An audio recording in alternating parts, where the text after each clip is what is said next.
Bienvenidos a todos nuevamente a este especiales de Crítica Dialéctica. Un nuevo especial, esta vez con una carga teórico-política muy interesante, digamos. Y que si bien en los últimos tiempos, salvo por algunas pocas organizaciones políticas, el resto en general ha sido un tema un tanto olvidado, porque bueno, tiene que ver con justamente los procesos revolucionarios y como vivimos un momento altamente conservador de la historia, el tema de la revolución es un tema absolutamente relegado.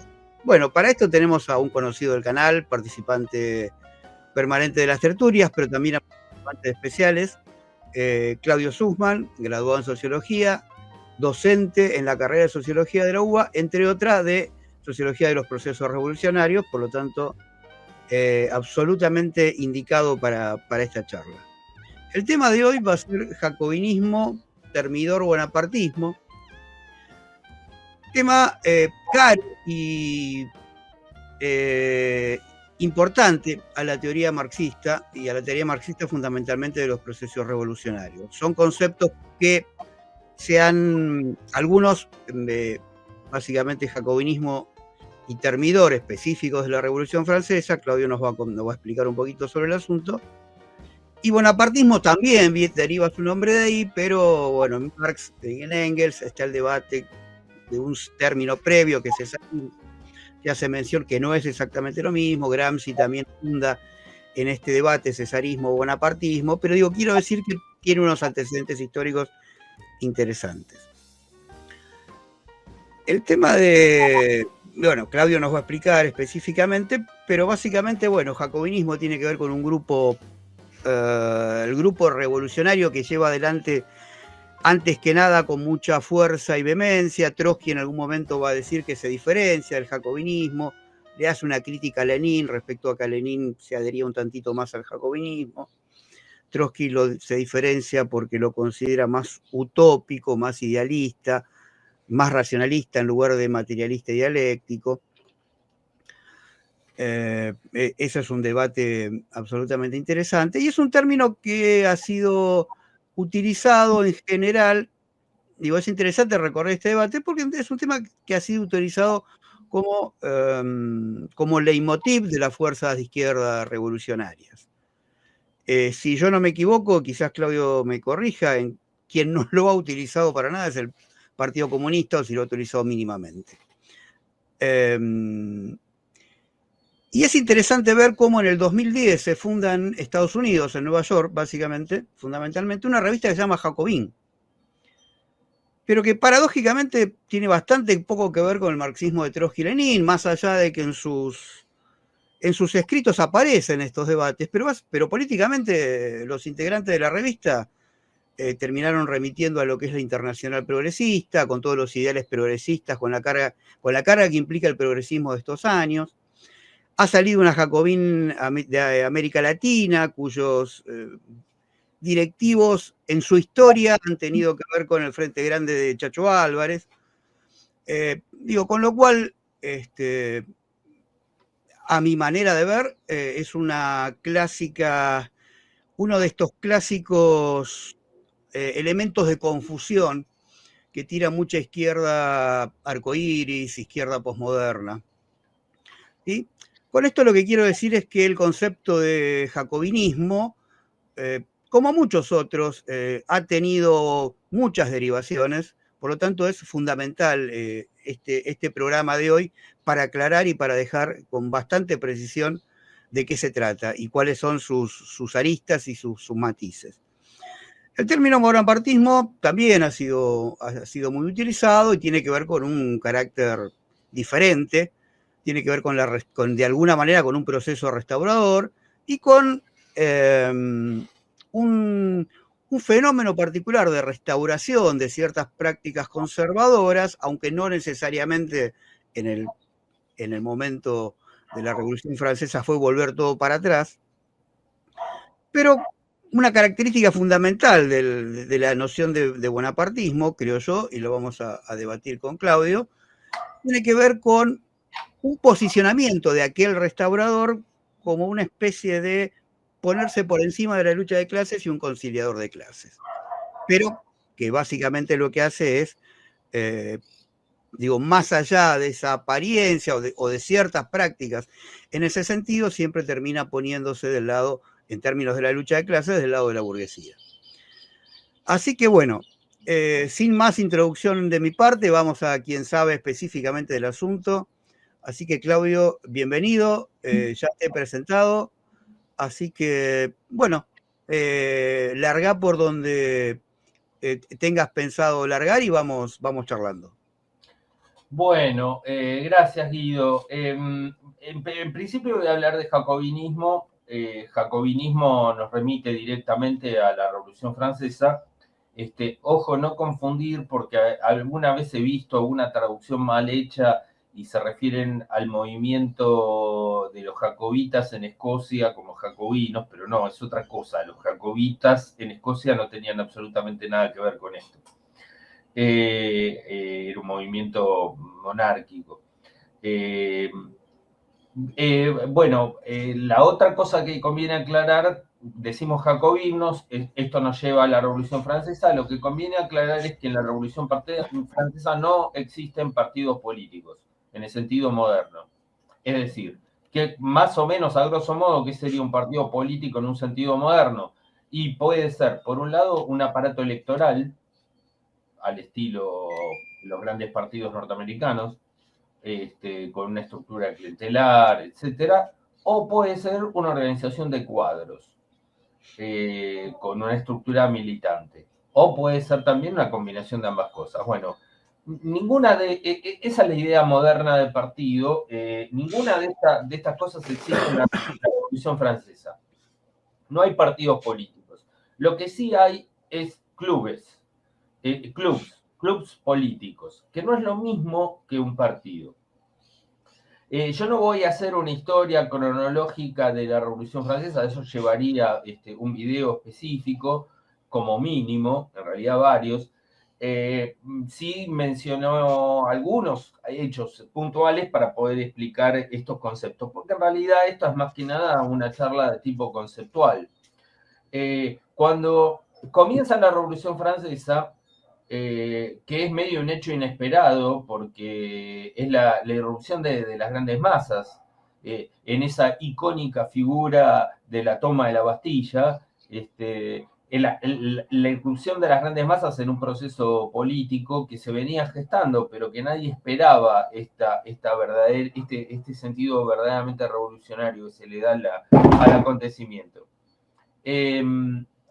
Cuando estalla la Revolución Francesa, se reúne la Asamblea Nacional en Versalles, se forman los primeros clubs, pero que en realidad son especie de grupos de diputados que se reúnen ya sea por afinidad personal o porque son de la misma provincia y vienen del mismo lugar. Si no tienen una definición ideológica muy fuerte. Pero cuando se da el levantamiento popular de octubre del 89, que toman la multitud de París, marcha hacia Versalles, toma el palacio y obliga al rey, a la corte, o a lo que quedaba de la corte, y a la Asamblea Nacional a trasladarse a París, con eso los clubes se trasladan a París. Hay dos fenómenos paralelos, que es la aparición de la prensa. En pocos días aparecen 300 periódicos, por ejemplo, el estallido de la prensa y la aparición de los clubes. Los clubes, una vez trasladados a París, van a ocupar un lugar, un espacio físico concreto. Por ejemplo, va a estar el Club de los Fuldenses, en general antiguos conventos desocupados que son tomados por estos clubes, el Club de los Fuldenses, y hay otro club que, para que veamos el carácter moderado con el cual comienzan, se va a llamar Asociación de Amigos de la Constitución. Es decir, que eran partidarios de defender el proyecto constitucional de la Asamblea Nacional, que era una constitución monárquica, donde todavía se conservaba bastante poder para el rey, por ejemplo, el derecho de veto. Este club se establece en un convento de la Orden de los Jacobinos, y de ahí pasa a ser conocido como Club de los Jacobinos. Los clubes, ¿cómo funcionaban? Eran básicamente foros de debate, era había que hacerse socio, uno se asociaba al club y asistía a los debates e incluso podía intervenir.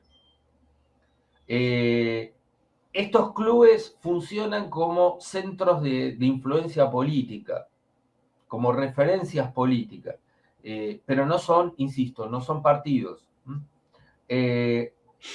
Otro de los clubes significativos de la Revolución Francesa es un club que surge en París directamente, pero no viene de los diputados de la Asamblea, que es un club que es de un contenido mucho más plebeyo y que por lo tanto va a tener posiciones mucho más radicalizadas, que va a ser el Club de los Cordeleros, también en otro convento tomado. En este Club de los Cordeleros van a hacer sus primeras maniobras oratorias figuras como Danton, Marat y Gebert. Es decir, lo que va a ir figurándose como la izquierda más radical de la Revolución Francesa. Ahora, también hay que aclarar una cosa, que uno podía pertenecer a dos clubes simultáneamente, si pagaba la cuota y se hacía socio. De la misma manera que yo puedo pertenecer puedo ser socio de Vélez y de Boca, o de River y de San Lorenzo. Nada me lo impide. Bueno, era una cosa así, uno podía asociarse a dos clubes. Lo que pasa es que cada club iba tomando poco a poco un perfil más definido políticamente. Y de hecho, en la medida que el proceso va avanzando, algunos de los cordeleros se van a incorporar también a los jacobinos, aunque van a mantener su presencia en los dos. Danton, Marat, de Moulin van a ir migrando más hacia los jacobinos y Hebert se va a hacer más fuerte en los cordeleros. Pero este es un club de contenido más plebeyo, más radical. Bueno, los jacobinos entonces empiezan como un club relativamente moderado. Y en la medida que el proceso revolucionario se va radicalizando, en el club van ganando lugar las posiciones más radicalizadas. Pero no es que hay una puja interna entre los moderados y los radicales van ganando, sino que son los mismos miembros que se van radicalizando. Y aquellos que no acompañan ese proceso se van abriendo. La bisagra es la figura más importante del club en los primeros momentos, que es el conde de Mirabeau. Cuando muere Mirabeau, es uno de los pocos líderes de la Revolución Francesa que mueren de muerte natural, y el proceso además se va radicalizando, el club va tomando posiciones cada vez más determinantes. Y la figura que va a ir tomando relevancia en el club de los jacobinos va a ser Robespierre, aunque no únicamente. Hay una fracción política de la Revolución Francesa que los historiadores lo llaman los girondinos, que en realidad en la Revolución no se usa mucho el término girondinos. Eso es más una construcción de los historiadores, sobre todo a partir de Lamartine. En realidad se los conoce como los brisotistas, porque se agrupaban alrededor de un periodista que se llamaba Brissot, que tenía un periódico también muy, muy influyente. Los brisotistas, también conocidos como girondinos, vamos a nombrarlos como girondinos para que se entienda, los girondinos también eran parte del club de los jacobinos. Lo que pasa es que se van abriendo en la medida que el club se va volviendo, digamos, más a la izquierda, para usar terminología moderna. Ya se me van a decir que eso de izquierda y derecha empezó en la Revolución Francesa. Sí, empezó en la Revolución, pero tenía un sentido distinto al que tiene ahora. En la Revolución Francesa, el que estaba a la izquierda, 2 años después estaba a la derecha, pero no porque hubiera cambiado su posición, sino porque el proceso se había radicalizado tan rápido que los brisotistas, los girondinos que estaban en el ala izquierda de la Asamblea Nacional, Petion, Brissot, bueno, Brissot no era diputado en ese momento, pero Petion sí, y que era amigo de Robespierre, mantienen su misma posición. Son republicanos, están por el sufragio universal. pero en la convención del 92 van a estar en el ala derecha, no porque se hayan derechizado, sino porque el proceso los supera. Bueno, eso es una aclaración. Entonces, los jacobinos en principio no son un partido, por lo tanto no tienen un programa político definido. Y otro actor importante que va a aparecer en la Revolución Francesa van a ser aquellos que realmente van a poner el cuerpo y van a hacer la revolución, que es esta figura típica conocida como sans-culotte, traducido sería sin calzón, pero no porque no usaran calzoncillos, sino el calzón era una seda que usaba en las pantorrillas, y el pueblo obviamente no la usaba pantalones directamente. Entonces el término sans-culotte vendría a ser como una especie de equivalente de descamisado o desarrapado. Era como, comienza siendo como un nombre peyorativo y se transforma en una identidad, ¿no? Ahí podemos ver la imagen 1, que es una representación típica. Ahí voy. Ahí Una estamos. representación típica de lo que sería el sans-culotte, ¿no? El hombre de pueblo, el hombre, la base más plebeya, que toma las armas. En general acá aparece representado con un fusil, pero suele usar una pica, es decir, un arma improvisada, y con una gran presencia de mujeres también, y que son los que van a hacer las grandes jornadas, la toma de la Bastilla, la marcha sobre Versalles, todas las grandes jornadas de lucha y donde van a morir muchos, van a estar protagonizadas por estos personajes populares. El periodista que de alguna manera los periodistas que de alguna manera van a tener una interpelación más directa y una llegada más directa sobre los sans-culottes van a ser Marat con el periódico El Amigo del Pueblo y Hebert con Le Père Duchesne. Hebert con posiciones un poco más radicalizadas todavía, pero Marat con una visión mucho más política y mucho más estratégica.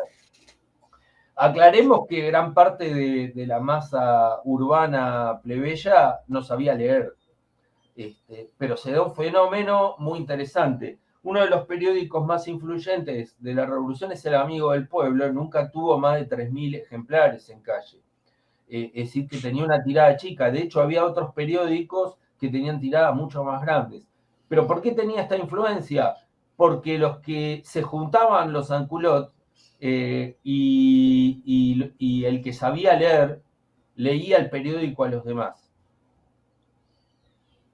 Se formaban como especie de talleres de lectura, donde incluso en los lugares de trabajo, el que sabía leer le leía el periódico a los demás trabajadores, y entonces empieza a tener una influencia muy grande, y repiten consignas e incluso ideas que provenían del iluminismo, gente que no sabía leer, pero que la absorbían a través era como si escuchara la radio, ¿no? Bueno, más o menos soy con la televisión, más allá de que sepa leer.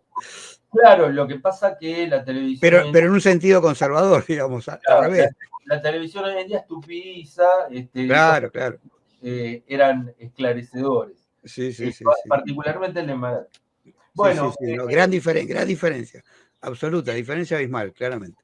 En la medida que el proceso revolucionario va avanzando, lo que hay es fracciones parlamentarias, ¿sí? En la Asamblea Nacional, después en la Asamblea Nacional Constituyente, después en la Asamblea Nacional Legislativa, los diputados se agrupan por afinidades políticas.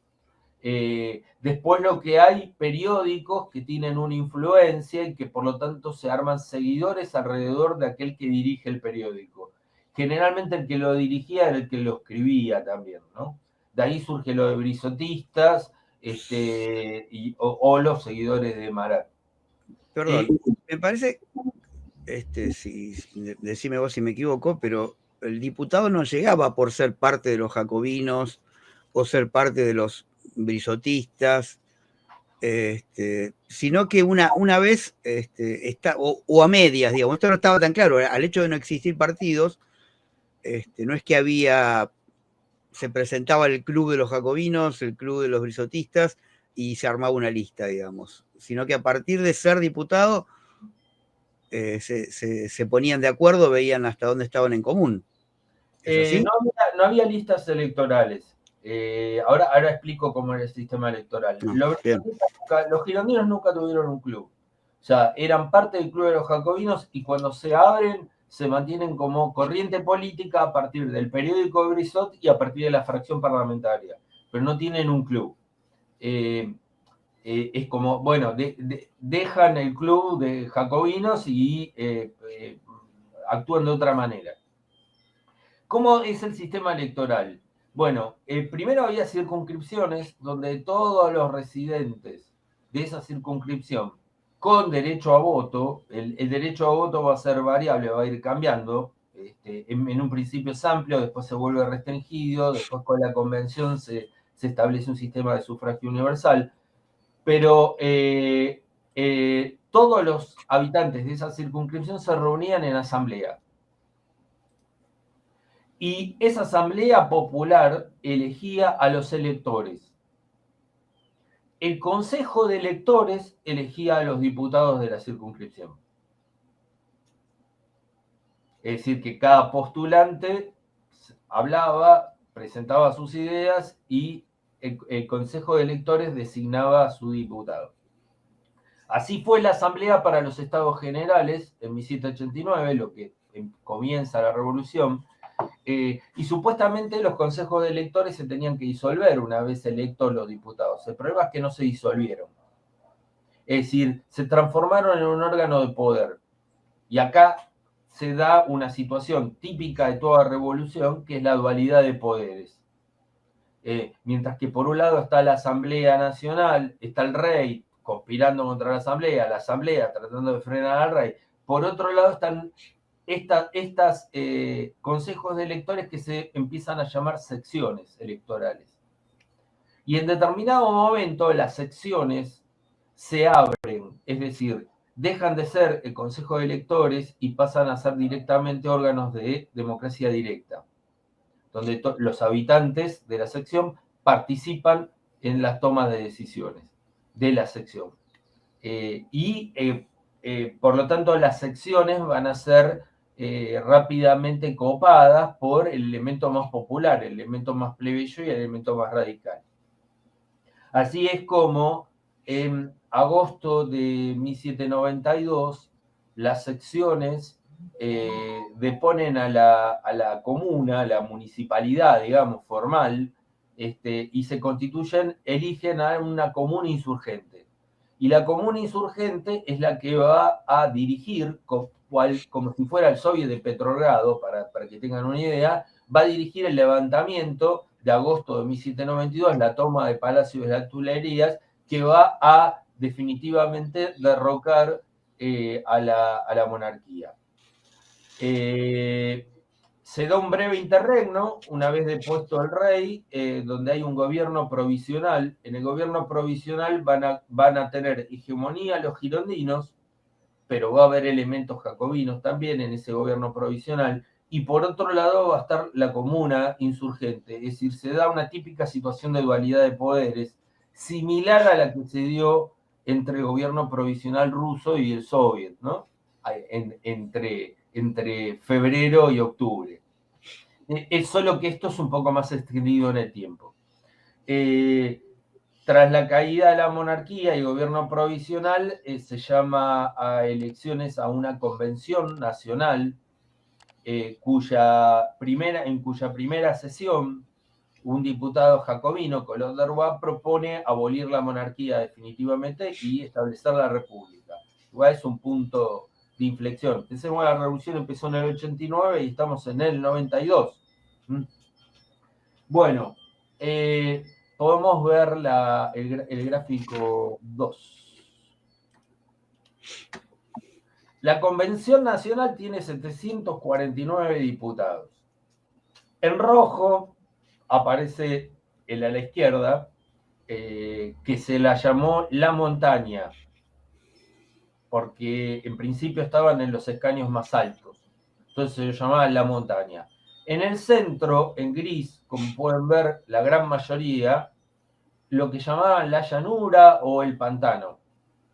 Y a la derecha, en celeste, con un poquito menos que la izquierda, los llamados girondinos.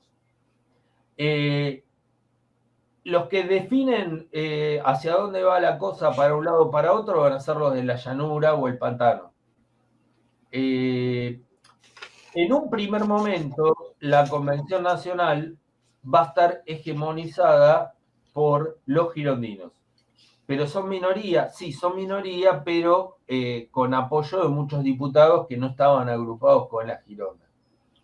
Bien, pensemos que en ese momento, en 1792, Francia está en guerra y tiene que enfrentar, obviamente, la contrarrevolución interna, pero está en guerra con prácticamente todas las potencias europeas que quieren aplastar la revolución. Desde Austria y Prusia, que eran los más poderosos a nivel ejército, España por el sur, Piamonte, y después Holanda, y se suma Inglaterra, que por los mares, ¿no? Que bloquea, incluso llegan a tomar el puerto de Tolón, donde está la principal base naval francesa. Entonces, en un primer momento, la República va a estar dirigida por la fracción beisotista, los girondinos. Vemos el mapa, la figura 3. Como pueden ver acá, este es un buen ejemplo de lo que era Francia y los enemigos. Prusia, Austria, los principados alemanes, Bélgica, Inglaterra, Portugal y España, Saboya, Cerdeña, Nápoles, todo el mundo contra la revolución. Que tiene que construir, montar de la nada un nuevo ejército para poder enfrentar a todas las potencias europeas, lo que se llama la primera coalición. Un ejército que no es el ejército del antiguo régimen, donde la mayoría de los oficiales provenían de la aristocracia y por lo tanto muchos de ellos se pasaban al enemigo, no eran confiables. Entonces hubo que formar de la nada nuevos oficiales. Gente o muy oficiales o muy subalternos o incluso suboficiales llegan muy rápidamente a ser generales por la propia necesidad de construir una nueva conducción. Y además cambia el elemento de los soldados e incluso se ordena la leva masiva, el servicio militar masivo, para poder enfrentar esta coalición. Ahora, paralelamente a los procesos políticos, se está dando también un conflicto social, un conflicto de clases muy grande, porque con la revolución, a pesar de sus promesas, con la revolución no hay un verdadero mejoramiento de las condiciones de vida de las masas. De hecho, están empeorando. Por ejemplo, antes de la caída de la monarquía, antes de la convención, Marat había escrito en su periódico la siguiente frase, el siguiente párrafo, perdón. La revolución ha sido hecha y sostenida por las últimas clases de la sociedad, por los obreros, los artesanos, los detallistas, los agricultores, por la plebe, por esos infortunados que la riqueza impunemente llama canalla y que la insolencia romana llamó proletarios. Pero lo que no se hubieran imaginado jamás es que la revolución se ha hecho únicamente a favor de los propietarios, de los hombres de ley, de los partidarios de la trampa legal. Es decir, acá hay dos cosas notables. Primero, está reintroduciendo en el lenguaje político el término proletarios, que es un término de origen romano, pero Marat lo reintroduce en el léxico político. Y por otro lado, lo que está describiendo es, bueno, la revolución la hacen las masas populares, pero la aprovechan los burgueses. O sea, en realidad está demostrando el carácter burgués de la revolución. Con la Convención Nacional se va a dar debates sobre el carácter que va a tener esta, no en términos revolución burguesa, porque esto es algo que va a aportar el marxismo después, pero implícitamente está esto en los debates. Yo voy a leer algunos párrafos. Por ejemplo, Brissot, el cabeza, digamos, de los girondinos, dice: desorganizadores, y decir desorganizadores en ese momento era como decir los que están boicoteando la revolución.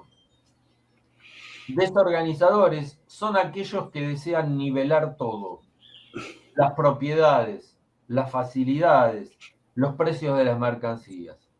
Es decir, los que quieren regular la propiedad, los precios, lo que llaman niveladores, los igualitaristas, son los verdaderos desorganizadores.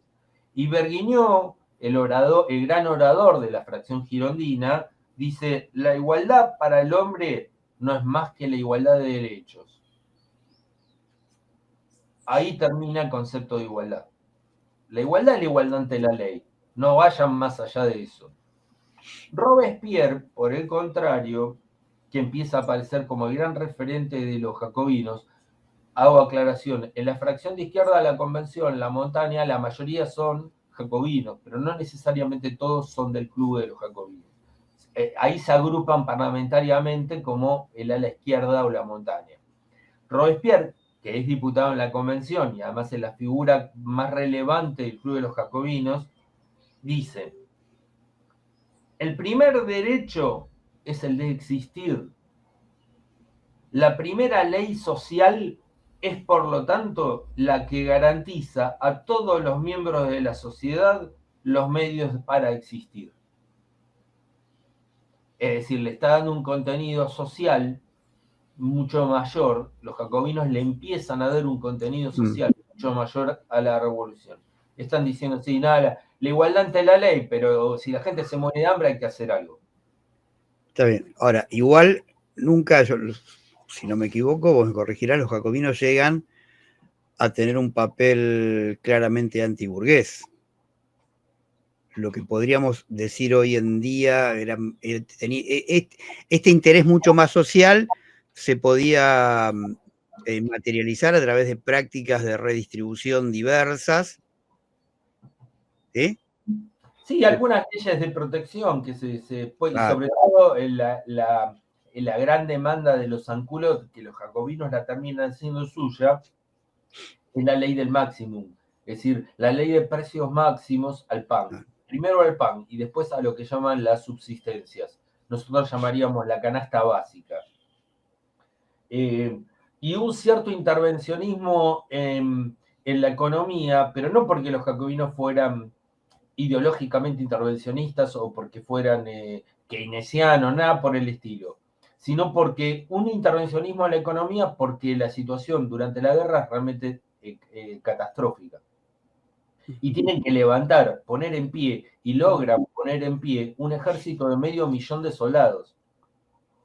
Desde la época del Imperio Romano, que no se veía un ejército tan grande en Europa. Y un ejército de masas, un ejército popular, pero además de levantar ese ejército hay que armarlo, hay que fabricar las armas, y además hay que vestirlo, y además hay que alimentarlo. Bueno, eso es gran parte del esfuerzo de lo que van a llegar a hacer los jacobinos cuando lleguen al poder. Todavía no llegamos a eso. Estoy contraponiendo la imagen del concepto de propiedad que tienen los brisotistas, los girondinos, y la que tiene Robespierre. Pero hay una postura mucho más a la izquierda, que es la que viene de la comuna, de las secciones. Por ejemplo, Jacques Rousse, en 1793, tiene un discurso memorable. Yo lo voy a leer un fragmento largo porque realmente no tiene desperdicio.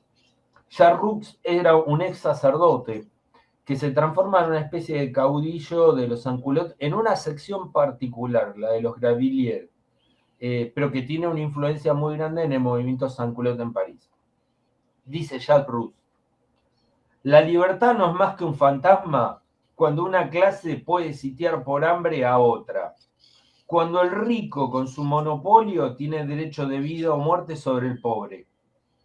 La república no es más que un fantasma cuando la contrarrevolución provoca la subida constante de precios de los productos alimenticios, que ya no pueden pagar sin verter lágrimas las 3/4 partes de los ciudadanos.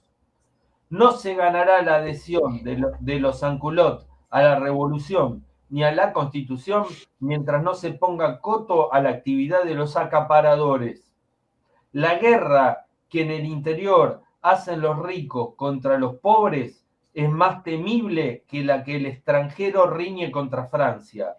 Desde hace 4 años se enriquecen los burgueses con la revolución.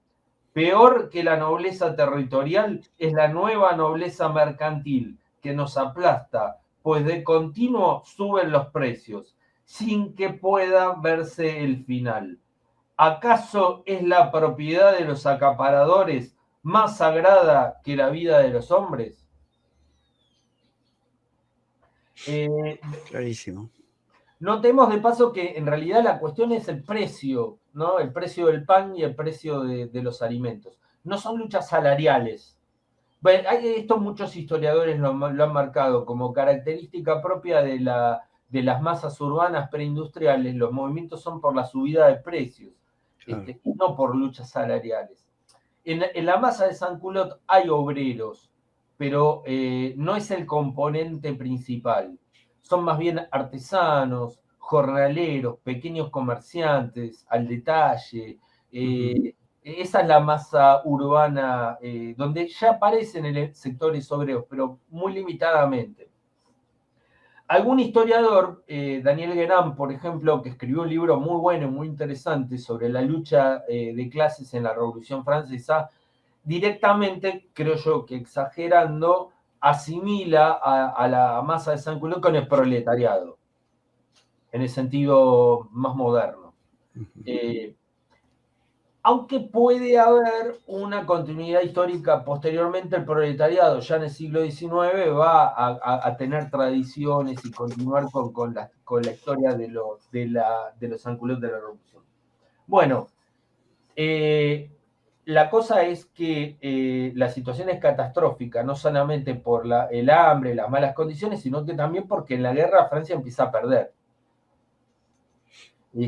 Entonces, lo que queda en entredicho es la hegemonía girondina en la convención.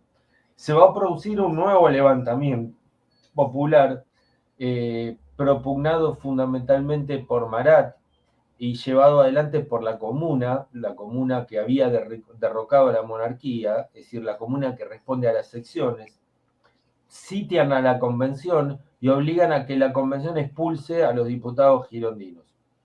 Y a partir de ahí se forma un gobierno revolucionario, que era lo que venía pidiendo Marat, que tome medidas excepcionales.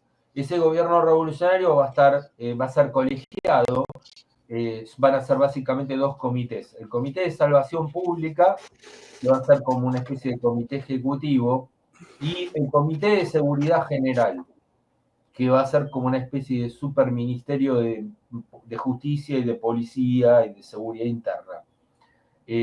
Esos 2 comités son los que van a llevar a lo más parecido a un gobierno, ¿no? Y en la convención pasan a tener hegemonía la montaña, básicamente los jacobinos. Es decir, la llanura se plega a la influencia de los jacobinos. Poco después de este levantamiento y de la conformación de este gobierno revolucionario, se produce el asesinato de Marat, lo cual es un golpe muy grande para la revolución porque Marat era la figura que permitía articular al jacobinismo con el movimiento San Culot. Era alguien que tenía la capacidad de articular estos 2 movimientos. Yo quiero, hay que aclarar una cosa. Ya Perry Anderson llamó la atención de que en las revoluciones burguesas no las hacen los burgueses. En la Convención Nacional no hay grandes burgueses. En la Convención Nacional los diputados todos son personajes de lo más variopinto, ¿no? Hay filósofos como Condorcet, hay periodistas como Marat o como Brissot, abogados como Robespierre, como Danton. Hay un carnicero, un tipo que trabajaba de carnicero, Legendre. Hay pintores, está Louis David, el famoso pintor neoclásico, es diputado de la convención. Hay actores como Collot d'Herbois. No hay burgueses. Es decir, que ni los girondinos ni los jacobinos dijimos que no son partidos, pero tampoco son fracciones burguesas en el sentido estricto. Lo que sí llevan adelante es el programa de lo que nosotros llamaríamos la revolución burguesa. ¿Cuál va a ser la diferencia fundamental entre los girondinos y los jacobinos? Es que los girondinos se transforman en el partido del orden, en el partido que quiere conservar la legalidad, las instituciones, y que ve con desconfianza y que incluso va a combatir al movimiento popular. Los jacobinos, en cambio, son los que se van a dar cuenta de que la revolución se está perdiendo y la única manera de salvarla es tomando medidas excepcionales y apoyándose en el movimiento popular. Podríamos decir que los girondinos son los políticamente correctos y los jacobinos la vanguardia disruptiva. Lo primero sí, lo segundo no sé. Digo, porque los jacobinos no se planteaban esta misión histórica conscientemente, sino que son los que en los hechos lo van a tener que llevar adelante, porque nunca tuvieron un programa político, no tenían un programa para conquistar el poder y ni para llevar adelante la revolución. La rebeldía en acción, digamos, entonces. Son revolucionarios que se van haciendo al calor de la revolución. Nadie tenía un programa revolucionario antes de la revolución, ni siquiera durante. Claro, por eso lo de vanguardia no corresponde, digamos, exactamente. En general, toda vanguardia tiene un programa. Sí, eso después lo vemos. Cuando los jacobinos conforman el gobierno revolucionario, la situación de Francia de la revolución es catastrófica. Ahí pasamos a la última imagen. Ahí cambió, ahí va. Esa. Ahí vemos no solamente los territorios que van ocupando las fuerzas extranjeras, sino también los levantamientos en amarillo, naranja, que se dan al propio interior de Francia. Levantamientos monárquicos en algunos casos, levantamientos contrarrevolucionarios y en algunos casos levantamientos de los propios girondinos desplazados, los que también se los llamaba federalistas, porque justamente eran partidarios de una república federal, de una república donde las provincias tuvieran mayor autonomía, que era donde ellos tenían más apoyo. Y estos levantamientos girondinos muchas veces son superados, digamos, por el elemento monárquico que está agazapado. Entonces ahí vemos en ese mapa cómo gran parte del territorio francés está ocupado o bien por los invasores extranjeros o bien por las fuerzas contrarrevolucionarias. Se da una situación de alguna manera similar al de la guerra civil en Rusia. Después me voy a referir eso. Bueno, los jacobinos van a lograr, como yo decía, poner en pie este ejército, hacer frente a esta avanzada contrarrevolucionaria, tomando medidas extraordinarias, en gran medida presionados, porque no es parte de su programa, presionados por el propio movimiento de los sans-culottes, desde las secciones. Es decir, que los jacobinos van a llevar la revolución burguesa hasta el fin, hasta sus últimas consecuencias.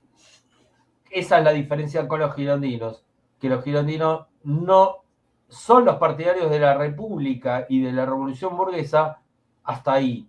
Los jacobinos van a ser los que la van a llevar hasta sus últimas consecuencias y van a hacer lo que sea necesario para salvar la revolución, incluyendo el terror.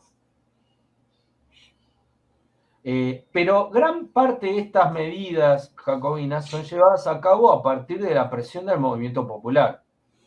Sobre todo también las leyes del precio máximo, el máximum, algunas medidas de tipo social que van a tomar. Entonces, lo que se da es una suerte de alianza entre el gobierno revolucionario y las secciones, los sans-culottes, la comuna. Pero ¿qué va a suceder? Que en la medida en que el movimiento popular tiende a transgredir los límites de la revolución burguesa, van a entrar en conflicto con el gobierno revolucionario, van a entrar en conflicto con los jacobinos. Esto lo escribe muy bien Guérin. En la medida en que el movimiento sans-culottes empieza a cuestionar el régimen de propiedad privada, empieza a plantear una redistribución radical de la propiedad, empieza a transgredir los límites de la Revolución Francesa, de la Revolución Burguesa, perdón, acá se va a dar un conflicto entre gobierno revolucionario y movimiento popular. Albert Soboul es el gran historiador de los sans-culottes y del movimiento popular, también lo describe con bastante detalle. Es decir, los jacobinos son los que llevan la revolución burguesa hasta las últimas consecuencias, pero la revolución burguesa. E incluso la revolución burguesa a pesar de la burguesía. Porque la burguesía es incapaz de llevar adelante su propia revolución. Es decir, que el jacobinismo, y acá ya entramos en la cuestión conceptual, implica un sustituismo. Los jacobinos son sustituistas de una clase. Sustituyen a la clase que tiene que hacer la revolución. Ellos toman la tarea de hacer la revolución. Ellos, que son expresión de la pequeña burguesía, toman la tarea de hacer la revolución que la burguesía no hace. Pero en la medida que el movimiento popular transgrede los límites de la revolución burguesa, ahí se van a empezar a enfrentar. Y el enfrentamiento va a ser sangriento en el marco de la política de terror. De hecho, van a ser arrestados y ejecutados los principales cabecillas del movimiento popular, Hebert, Rousse, por ejemplo, Chomet, y la comuna va a ser intervenida, con lo cual se cierra, digamos, este periodo de dualidad de poderes. Triunfa la convención sobre la comuna. Y además se da una puja interna muy grande entre los llamados indulgentes y los robespierristas, es decir, aquellos que ya quieren parar con el terror, quieren parar con las medidas excepcionales, básicamente Danton, de Moulin, y Robespierre que mantiene su línea, y a la vez hay otra ala jacobina más pequeña, pero que es más lo que llaman los ultraterroristas, que van más allá de Robespierre. Los hebertistas. Entonces, se descabeza la comuna, se descabeza el ala radical del movimiento popular y después se descabeza el ala derecha del jacobinismo, que serían los indulgentes. Con lo cual queda solo, congelado, digamos, según sus propias palabras, en el poder el grupo de Robespierre, dentro de los cuales hay una figura notable, uno de los que se transforman en el verdadero caudillo de este periodo, que es Saint-Just, que es un tipo extremadamente joven, que muere a los 27 años. Una aclaración, la Revolución Francesa es una revolución que la hacen los jóvenes. Todos los dirigentes que estamos nombrando eran todo tipo que tenían 33, 34 años. El más viejo era Marat, que tenía 40 y pico. Pero todos mueren jóvenes, 34 años, incluso menos. Al lograr muchos triunfos militares y a la vez lograr contener la contrarrevolución interna, algunas voces empiezan a cuestionarse con la necesidad de continuar con el terror y con las medidas excepcionales. Entonces, se descabeza a los indulgentes, pero la convención empieza a virar a la derecha nuevamente y empieza a cuestionar a Robespierre, que lo consideran como un tirano. Y ahí es donde se produce la caída de Robespierre y su ejecución. En el mes, según el calendario de la Revolución Francesa, el mes de Thermidor. Cuando la convención decreta el arresto de Robespierre, Robespierre se escapa a la comuna, se refugia en el edificio de la comuna, y quieren hacer un llamado a las secciones que se levanten para defenderlo, pero las secciones no se levantan, porque las secciones ya habían sido atacadas, descabezadas, es decir, ya se había producido la ruptura entre el movimiento popular y el movimiento jacobino. Y el movimiento popular no sale a defender a los jacobinos. Con la caída de Robespierre, en el mes de Thermidor, se produce lo que los historiadores llamaron la reacción termidoriana. Es decir, que la Constitución de 1793 que habían redactado los jacobinos, que nunca se había aplicado por la guerra, pero que era una Constitución democrática muy avanzada, queda suprimida. Y se produce un retroceso político muy grande, en el sentido de un conservadurismo muy grande. Pero acá yo quiero aclarar una cosa, y esto también es un problema conceptual. Reacción no es lo mismo que contrarrevolución. La reacción termidoriana no es contrarrevolucionaria. La reacción termidoriana no se plantea en ningún momento restaurar el antiguo régimen, ni volver al feudalismo. Lo que se plantea es el orden burgués, que es un nuevo orden, pero se produce como un retroceso político. Se acaban los sans-culottes, son aplastados, incluso se cierra el Club de los Jacobinos, van a votar una constitución mucho más limitada, van a suprimir el sufragio universal, van a restringir el derecho de voto, va a desaparecer la ley del máximo. Es decir, los avances sociales de la revolución van a ser suprimidos. Es decir, que es un viraje conservador de la revolución. Pero no es contrarrevolución en el sentido de de ninguna manera se plantea volver al antiguo régimen. De hecho, los líderes de la reacción termidoriana y después del régimen que lo sucede, que es el directorio, son personajes que intervinieron en la revolución, que hicieron la revolución. Son personajes menores, personajes secundarios, son sobrevivientes, pero son personajes que están comprometidos con la revolución. De hecho, muchos de ellos votaron en la ejecución del rey. Entonces, lo último que quieren es la restauración. Lo último que quieren es el retorno del antiguo régimen. Pero también les espanta la radicalización, les espanta el movimiento popular. La reacción termidoriana finalmente va a significar que la convención se disuelve y se constituye un nuevo gobierno, el directorio. Va a haber un parlamento con 2 cámaras, elegido por sufragio restringido, y un poder ejecutivo integrado por 5 miembros. El régimen del directorio va a ser un régimen absolutamente inestable, altamente corrupto.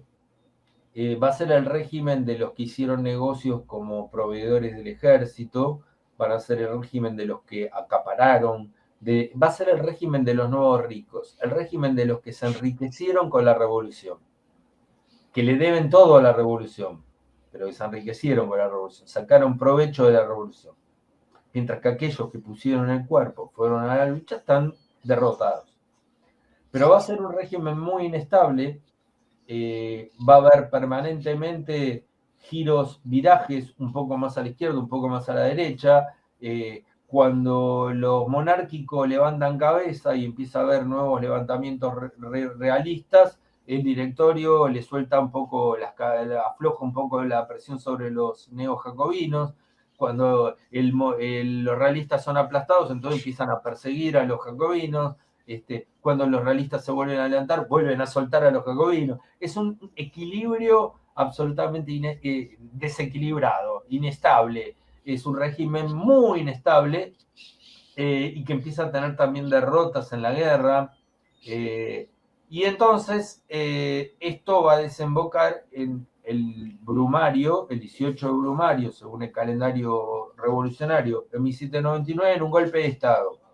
El golpe de Estado lo va a llevar adelante el general más exitoso, creo que no había llegado a los 30 años todavía, el general más exitoso de todos, forjado por la revolución, que es Napoleón Bonaparte. Y de alguna manera Bonaparte viene a decir lo que todos estaban esperando que dijera. La idea sería, la revolución ha triunfado, por lo tanto la revolución ha terminado. Es decir, el bonapartismo es definitivamente eso, la revolución triunfante pero que terminó. Ya está, ya terminó la revolución, ya ganamos. Claro. El orden burgués ya ganó. Bueno, pero la guerra continúa. Y el ejército es la única institución forjada por la revolución que se mantiene fuerte, que se mantiene con prestigio, que se mantiene con éxito. Y sobre todo las estrellas de este periodo son los nuevos generales forjados por la revolución, de los cuales Napoleón es el más importante, pero hay otros. El régimen de Napoleón, de Bonaparte todavía, del ciudadano Bonaparte, porque va a mantener la forma republicana durante unos años hasta que en 1804 se proclama emperador. Pero, y ahí quiero marcar una diferencia con lo que vos dijiste, esto no es una restauración. No es una restauración, porque no vuelve el antiguo régimen. Está bien, perfecto. No lo quise decir en ese sentido, por lo tanto, vale la corrección, porque está mal usada la palabra por mi parte. Es la consolidación del orden burgués. Exacto. Pero el orden burgués necesita en ese momento, para consolidarse, con una figura, valga la redundancia, bonapartista. Concepto que después va a desarrollar Marx, comparando no solamente a Napoleón Bonaparte, sino además al sobrino de su tío, como lo decía jocosamente Marx, o Napoleón el Pequeño, como lo llamaba Víctor Hugo, que es Napoleón III, que va a ser también un régimen bonapartista, aunque más paródico, si se quiere, o grotesco. De ahí esto de la historia se ha dado veces. Sí, claro. Tanto lo citan que ya me empieza a caer mal. Sí. Bueno. No, claro, porque en este caso es claramente así, pero la quieren aplicar. Esa frase de la historia se repite dos veces, primero como tragedia, segundo como comedia, se la quiere aplicar a un montón de contextos. Y Marx la aplicó a este contexto que es clarísimo. Se transforma en comedín. Sí. Bueno, la cosa es que el régimen bonapartista de Napoleón se va a caracterizar justamente por un régimen autoritario, un régimen basado en el ejército, con un líder carismático, y con un líder carismático que va a aparecer por encima de las luchas de fracciones de las clases, y que va a defender los privilegios de la nueva clase dominante, pero si es necesario va a apelar directamente al pueblo. Es decir, él es emperador porque por plebiscito lo votan para emperador. Él se somete al sufragio popular. Y esta es otra característica típica de los bonapartismos, que es el referéndum, que son democracias plebiscitarias. El plebiscito es un elemento característico del bonapartismo. Ahora, yo creo que hay bonapartismos anteriores a Bonaparte, lo que pasa es que obviamente no se llamaron Bonapartes, pero el más notable de todos, y creo que vos hiciste alguna referencia recién, es Julio César. Ante la descomposición de la República Romana, emerge la figura de Julio César. Julio César es un líder carismático que apela directamente al pueblo, que se apoya en el Partido Popular, no en el partido aristocrático, se apoya en el Partido Popular, pero recortado de sus elementos más radicales. Es decir, ya no hay lugar para los Graco, Tiberio, Cayo Graco, la ley agraria, no. Es un Partido Popular pasteurizado.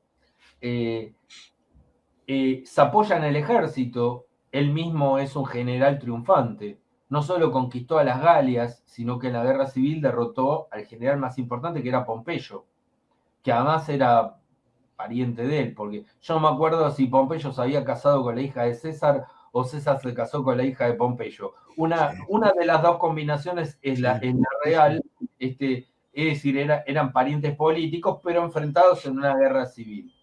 Es decir, pertenecían a la misma clase social, eso es lo que quiero decir. César era de las familias aristocráticas más importantes de Roma, pero se elevaba por encima de las clases.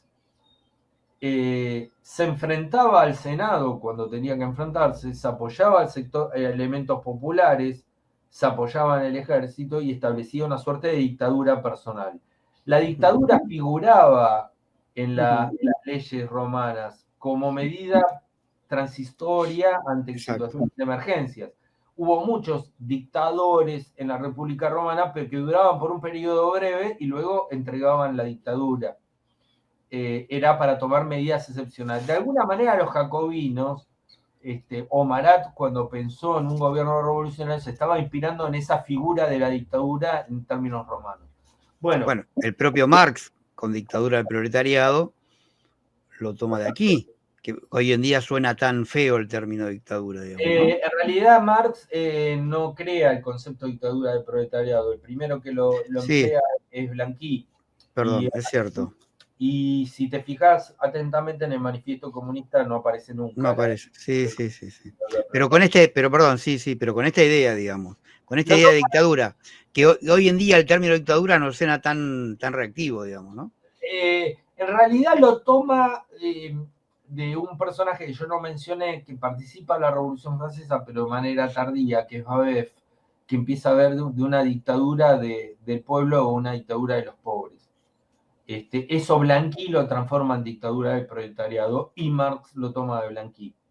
Ya es otro concepto de dictadura distinto. La dictadura romana era una figura, un personaje que tomaba medidas personales. Acá ya es una dictadura de clase. Sí, exactamente. Pero quiero decir, comparado con lo que hoy en día significa el término dictadura y mucho más para los latinoamericanos, para poder entender que la noción de dictadura del proletariado tiene un sentido muy diferente al que hoy le podríamos dar si no conoceríamos toda esta trayectoria histórica.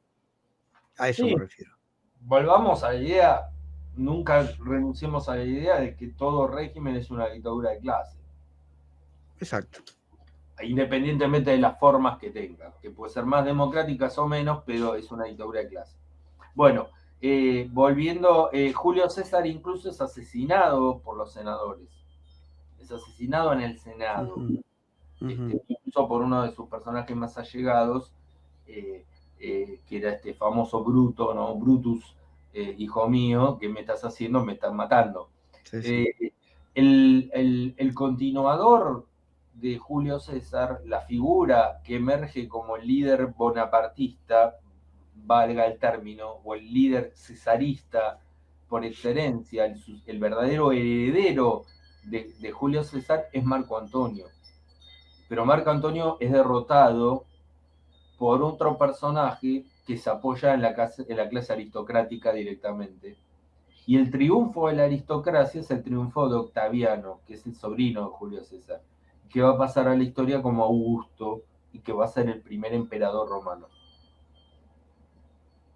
Julio César nunca fue emperador, contrariamente a lo que muchos creen, era un dictador. De hecho, le ofrecieron la corona de rey y la rechazó. Es decir, prefirió mantener las formas republicanas. Volviendo a nuestro tema, Napoleón Bonaparte no mantuvo las formas republicanas. Se hizo proclamar emperador, repartió título de nobleza entre todos sus generales y sus allegados, pero no era la nobleza feudal.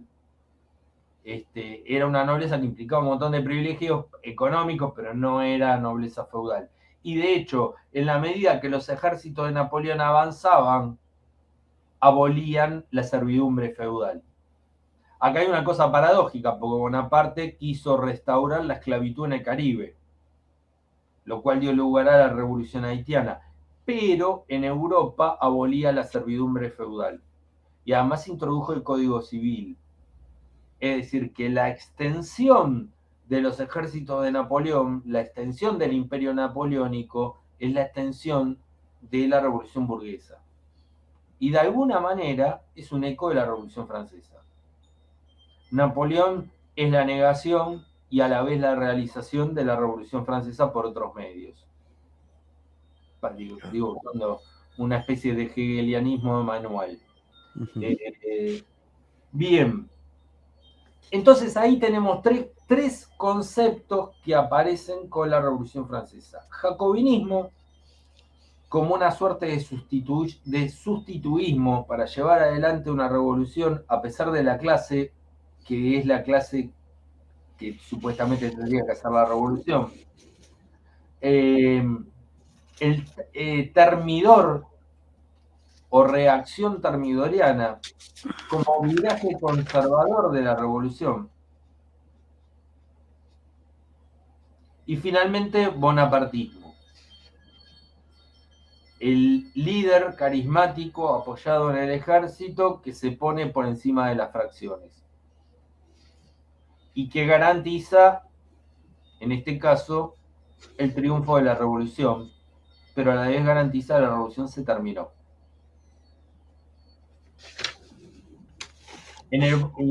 Otra característica típica del bonapartismo, que Napoleón la va a llevar adelante, es que en su equipo va a haber antiguos jacobinos, antiguos terroristas, como lo llamaban, y antiguos monárquicos.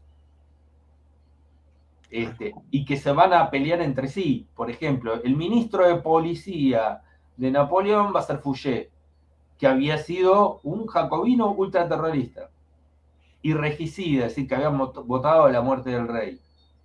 Y el ministro de Relaciones Exteriores va a ser Talleyrand, que era un monárquico, un aristócrata y un monárquico. Y ambos se van a pelear todo el tiempo. Es decir, que el régimen bonapartista, mientras que le sirvan, le sean útiles, vienen todos. Bueno, estos son los tres conceptos, entonces, jacobinismo, termidor, reacción termidoriana y bonapartismo. En el siglo XIX hay una idea un poco vulgarizada, y es que Marx era hostil a la Revolución Francesa, y esto es un equívoco. Marx tenía una gran admiración por la Revolución Francesa.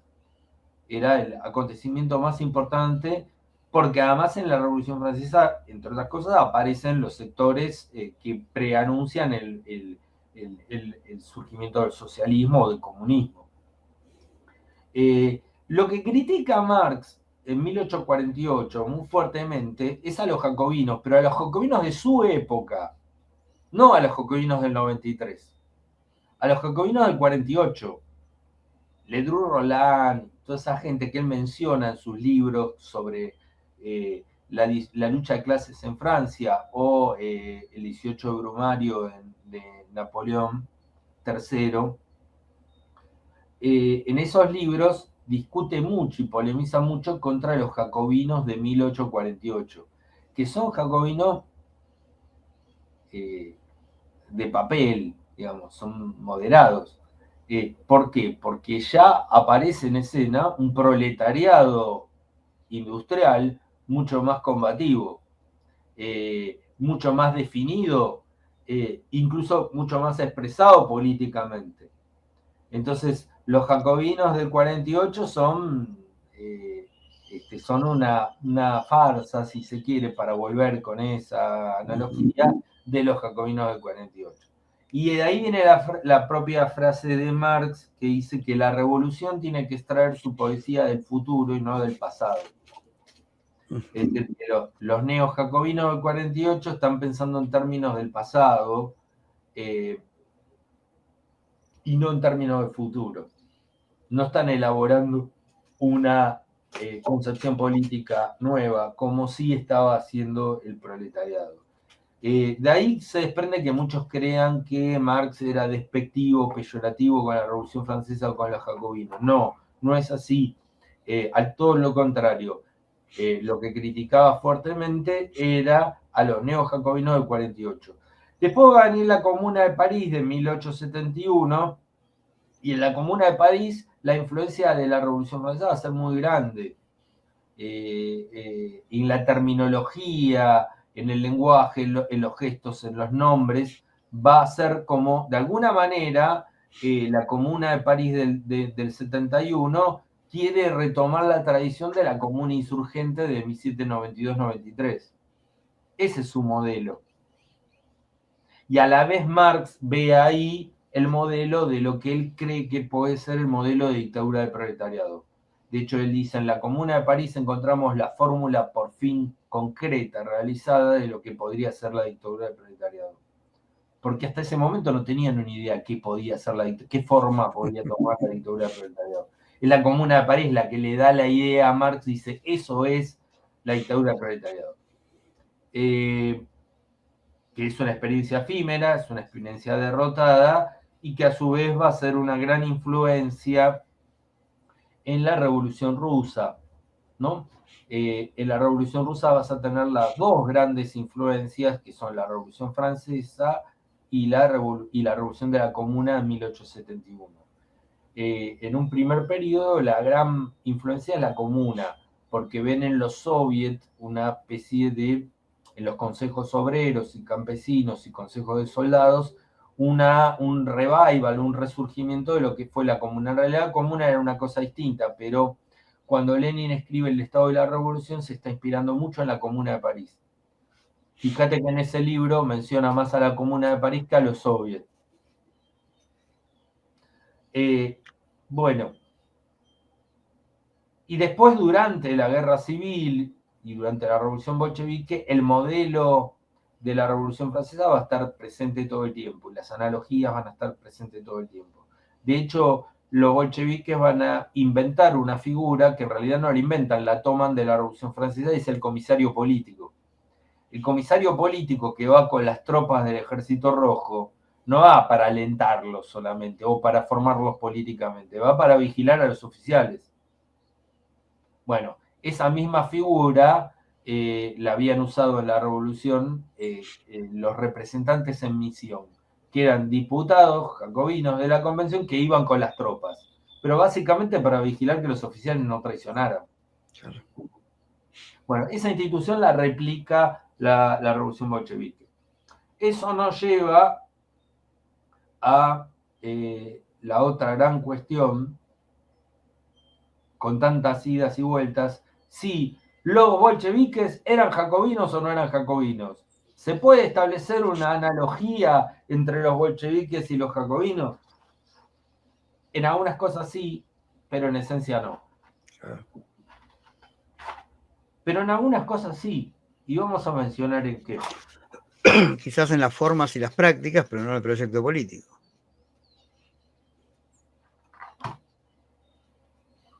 Es más conceptual. Vamos a ver. Primero, ¿por qué no son jacobinos?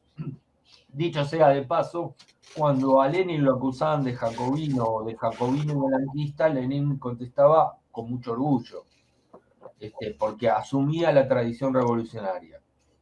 Pero a la vez era otra cosa. Ahora, en principio, ¿por qué no son jacobinos? Primero y principal porque son marxistas. Y los jacobinos eran rusonianos. Segundo, porque eran un partido y los jacobinos no eran un partido de cuadros. Tercero, porque los jacobinos no tenían un programa para la conquista del poder. Tuvieron que hacerlo, pero no tenían un programa como tal, ni tenían un programa político definido. Los bolcheviques tenían un programa para la conquista del poder, y precisamente la obsesión de Lenin era esa, conquistar el poder, no por el poder en sí mismo, porque era el poder el que la herramienta que permitía todo lo demás. Todo es ilusión salvo el poder, decía Lenin. Bueno, en ese sentido, la analogía no es viable, pero en otro sentido sí. ¿Por qué? Porque en el Partido Obrero Socialdemócrata ruso, que se divide después en dos grandes grupos, aunque hay otros grupos intermedios, muchos grupos intermedios, se divide entre mencheviques y bolcheviques. Y ambos grupos tenían algo en común. Ambas fracciones que después se transforman en partidos en el sentido fuerte, ¿no? Ambas fracciones tenían en común algo que era que los dos compartían la idea de que la revolución rusa iba a ser una revolución burguesa. Porque en Rusia las tareas de la revolución burguesa no habían llegado. Porque en Rusia era un sistema casi del antiguo régimen. Y en lo que ambos estaban de acuerdo era en que la revolución rusa iba a ser una revolución burguesa. La diferencia crucial era quién tenía que tomar el poder. Los mencheviques decían, no todos, porque también tuvieron su fracción de izquierda, pero los mencheviques decían, si la revolución rusa va a ser una revolución burguesa, los partidos burgueses tienen que tomar el poder y nosotros tenemos que apoyar ese régimen para que lleven adelante la revolución burguesa. En todo caso, correrlos por izquierda. Y Lenin dice, no, la burguesía rusa es incapaz de tomar el poder, es el proletariado el que tiene que tomar el poder para llevar adelante la revolución burguesa en Rusia. Lo que él llama dictadura democrática, parece como un contrasentido, dictadura democrática de obreros y campesinos. Y acá está el elemento jacobino. ¿Por qué? El sustituismo. Lenin está pensando en el proletariado como sustituto de la burguesía para hacer la revolución burguesa. Hay otra figura disidente en el mundo, en el universo de la socialdemocracia obrera rusa, que va a ser Trotsky. Trotsky va a decir, si la revolución rusa, el proletariado tiene que tomar el poder, no se puede limitar a las tareas de la revolución burguesa. Las tiene que transgredir, la tiene que traspasar. De ahí viene su teoría de la revolución permanente. La revolución permanente no quiere decir revolución todo el tiempo, como a veces se interpreta, o extender la revolución todo el tiempo. No, revolución permanente quiere decir, quizá la palabra permanente no ya estaba bien elegida, pero bueno, el concepto es es que el proletariado si toma el poder no se puede quedar en los límites de la revolución burguesa. Tiene que avanzar hacia la revolución socialista. Y la chicana que usaba era, si el proletariado toma el poder y después los obreros toman una fábrica, ¿qué van a hacer? ¿Le van a mandar la policía a los obreros para que desalojen la fábrica? No, la tienen que expropiar. Tienen que traspasar los límites de la revolución burguesa. Por eso es que Trotsky no se une a los bolcheviques, queda como una figura importante dentro de la socialdemocracia rusa, pero suelta. Y el acercamiento se va a empezar a producir a partir de la Primera Guerra Mundial. Es decir, aquellos que están en contra de la guerra van a tender a unirse en la izquierda de Simbergolal, en Suiza, donde van a confluir figuras como Lenin, Trotsky o Rosa Luxemburgo, que tenían diferencias entre sí, pero coinciden en el rechazo a la guerra.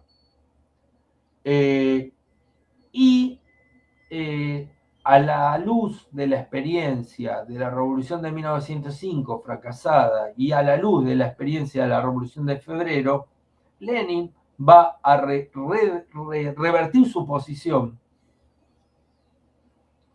y va a pensar que la clase obrera no puede quedarse en los límites de la Revolución burguesa. De ahí que escribe la famosa tesis de abril. Tesis que no son aceptadas por el partido y que Lenin las tiene que publicar por afuera del partido. Y después el partido acepta las tesis de abril. Cuando el partido bolchevique acepta las tesis de abril de Lenin es cuando Trotsky ingresa al partido bolchevique. Es decir, el bolchevismo se jacobiniza. Es decir, ya no es una clase que hace la revolución de otra clase. Ya no es la clase obrera que va a hacer la revolución de la burguesía. Es la clase obrera que va a hacer su propia revolución. ¿Hasta acá vamos bien? Sí, sí. Bien. Perfecto, clarísimo. Entonces, ¿son jacobinos los bolcheviques? Ahora, perdón, esto que acabas de decir es polémico y me imagino no, no todos lo reconocen de esta manera.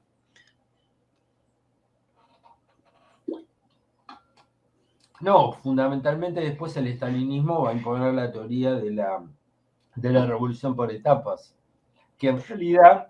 Pero estas diferencias entre Trotsky y Lenin, y que después Lenin, digo, termina coincidiendo con la postura de Trotsky, no es muy habitual escucharlo en general en la liturgia comunista, digamos, salvo del lado del trotskismo, y del trotskismo más lúcido.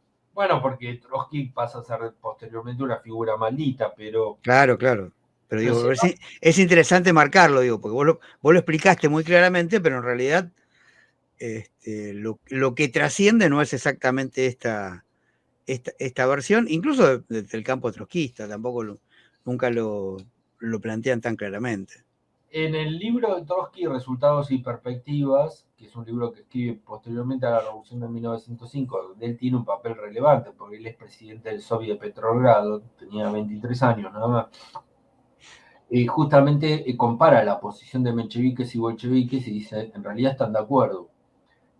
Y él plantea y dice dos tácticas frente a la Revolución Rusa, y él plantea una tercera táctica. Pero en relación a Lenin y Trotsky se da una doble confluencia. Porque cuando Lenin acepta la idea de la revolución socialista en las tesis de Abril, paralelamente Trotsky acepta algo que antes había rechazado, que era el concepto de partido como lo planteaba Lenin. Sí. Entonces, de alguna manera, Mandel hace un juego de palabras, sé que puede causar irritación, pero en esa doble confluencia él dice, Lenin se trotskiza y Trotsky se leniniza. Claro. Y algo de eso hay. Sí. Algo de eso hay. Bueno, entonces, los jacobinos, los bolcheviques, ¿son jacobinos? En principio explicamos por qué no. En principio explicamos por qué sí, también se puede hacer una analogía, el sustituismo. Pero ese sustituismo luego lo abandonan. Pero de alguna manera se vuelven a jacobinizar a partir de la guerra civil y a partir de las circunstancias particulares en las cuales se da la guerra civil y a partir, digamos, de 1920, donde el partido tiende a reemplazar a la clase. ¿Por qué? Porque la clase está diezmada, la clase está dispersa, está diezmada numéricamente. Muchos de los cuadros obreros de los soviets fueron a pelear a la guerra civil, muchos murieron en la guerra civil, los soviets empiezan a pincharse, en eso hay cierta responsabilidad de los bolcheviques también. Los soviets se transforman en realidad en una especie de cadena de transmisión del partido y el partido empieza a reemplazar a la clase. El partido es la encarnación de la dictadura del proletariado. Ya no son los soviets, sino que es más bien el partido. El problema, bueno, hay alguna gente que se opone a esto dentro del partido bolchevique, particularmente a lo que se llamó la oposición obrera. Estaba Alejandra Kollontai y algunos más, no me acuerdo los nombres, una posición minoritaria, y ellos son los primeros que empiezan a hablar de termidor soviético. Cuando en realidad el termidor soviético no se había producido todavía. Lo que se estaba produciendo era una etapa jacobina del bolchevismo.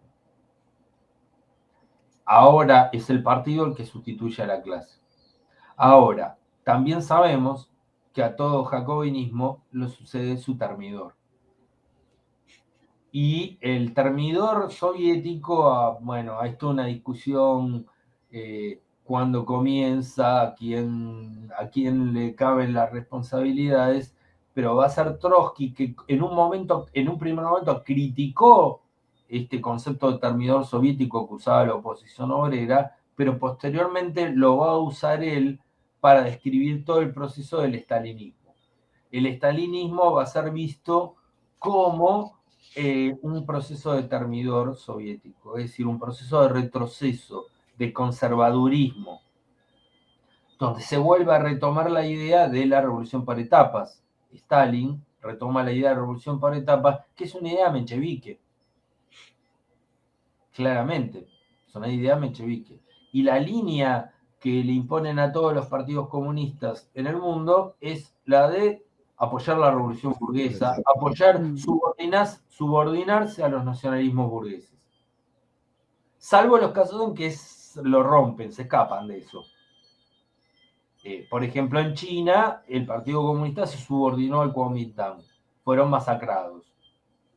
Bueno, tuvieron que marchar al campo. Y a partir de ahí el maoísmo de alguna manera contradijo en los hechos, aunque no en la teoría. Pensemos que la bandera china tiene una estrella grande y 4 estrellas chiquitas. Esas 4 estrellas chiquitas del bloque de las 4 clases. Es decir, que ideológicamente siguen pegados en la idea de la revolución por etapas, pero en la práctica la superaron. La lógica de la dinámica de la revolución lo llevó a superarla y de hecho lo superaron. En muchos casos los partidos comunistas estalinizados se subordinaron a esa teoría y fueron a la derrota, fueron al desastre. Bueno, también Trotsky va a usar el concepto de bonapartismo en la Revolución Rusa, o en la post-Revolución Rusa, cuando dice que Stalin de alguna manera es una figura bonapartista porque se pone por encima de las fracciones burocráticas, de las disputas burocráticas, y va eliminando a uno y a otro. Y finalmente se pone por encima del partido. Y ejerce una suerte de dictadura personal. Entonces podríamos decir que si el partido sustituye a la clase, finalmente el Comité Central va a reemplazar al partido y finalmente el Secretario General va a reemplazar al Comité Central. Esos son los límites, digamos, son las contradicciones. Yo diría los dilemas trágicos en el sentido que no tienen solución, ¿no? Son los límites, son las contradicciones de un proceso revolucionario. Bueno, básicamente estas son, digamos, las cuestiones conceptuales que tienen que ver con esto de jacobinismo, termidor y bonapartismo. Bonapartismo es una categoría que trascendió al marxismo, que se utiliza más ampliamente, aunque viene del marxismo. Las que se utilizan menos es esto de jacobinismo y termidor, quedaron más encapsuladas en los debates del marxismo, pero que provienen de la Revolución Francesa. Yo quería volver un poco a la Revolución Francesa y leer 2 balances de la Revolución Francesa, distintos, contrapuestos.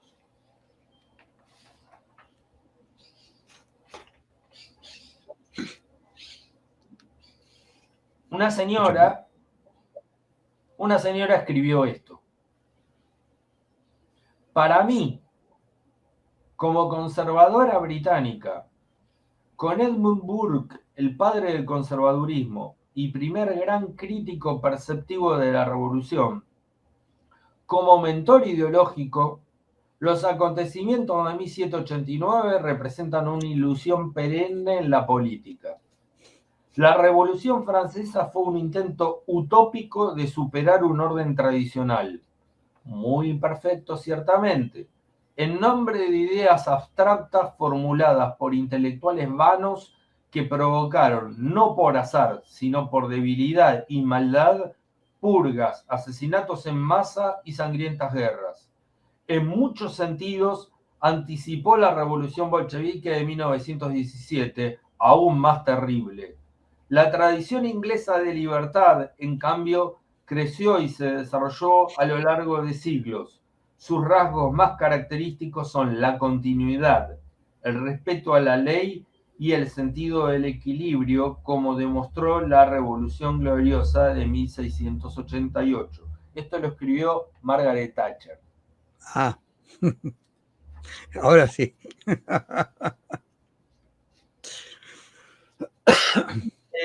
Otro balance. Sabemos con certeza que cualquier pueblo, cualquier clase y hasta cualquier partido se instruyen principalmente por experiencia propia, pero ello no significa en modo alguno que sea de poca monta la experiencia de los demás países, clases y partidos. Sin el estudio de la Gran Revolución Francesa, de la Revolución de 1848 y de la Comuna de París, jamás hubiéramos llevado a cabo la Revolución de Octubre, aún mediando la experiencia de 1905. En efecto, hicimos esta experiencia apoyándonos en las enseñanzas de las revoluciones anteriores y continuando su línea histórica.